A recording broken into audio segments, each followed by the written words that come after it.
Et quelle série incroyable, Alien Earth, ce troisième épisode était dingue. Bon, tu l'as compris, on va parler de l'épisode 3 de la série Alien Earth, disponible sur Disney+. Bien sûr, si tu n'as pas vu les deux premiers épisodes, ni le troisième, bah quitte cette vidéo parce que là on va spoiler direct. Honnêtement, j'étais sceptique sur ce troisième épisode. Pourquoi? Comme tu le sais, j'ai kiffé les deux premiers. Mais c'est récurrent qu'une plateforme, quand elle sort une série, bah généralement le premier épisode, il y a énormément d'action, nous met directement dans le bain pour raccrocher le téléspectateur. Et il y a une petite descente au deuxième ou au troisième épisode. Là, honnêtement, c'est pas le cas. J'ai kiffé cet épisode.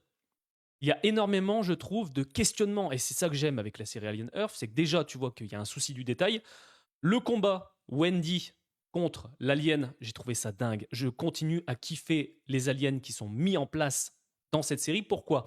On nous montre vraiment, alors c'est vrai que ça peut être un peu dérangeant, je trouve, par rapport au film, c'est que là, tu as l'impression que dans cette série, les aliens sont beaucoup plus intelligents que ce qu'on a pu avoir dans les films. Là, je trouve que vraiment le côté chasseur et stratégie est vraiment mis en avant dans cette série. Clairement, en termes de budget, le xénomorphe est tellement bien fait. Niveau budget avec la bave, etc., c'est dégueulasse. Et ce combat contre Wendy, je te le dis, je m'y attendais absolument pas. Et il y a un questionnement sur le personnage de Wendy.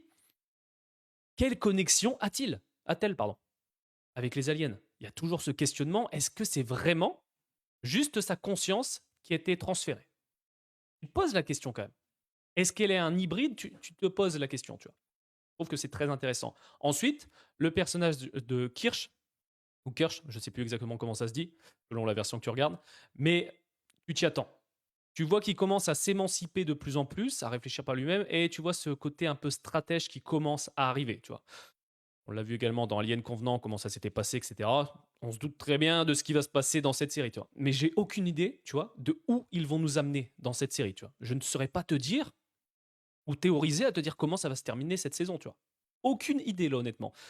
Nous montrer les autres aliens, j'ai trouvé ça hyper intéressant. Je veux en savoir plus sur ces aliens, tu vois. Parce que c'est vrai qu'on est sans arrêt en train de parler des xénomorphes, notamment bah, de l'alien, hein, tu sais, hein, c'est ça qui nous intéresse le plus. Mais c'est vrai que les autres bestioles m'intriguent énormément.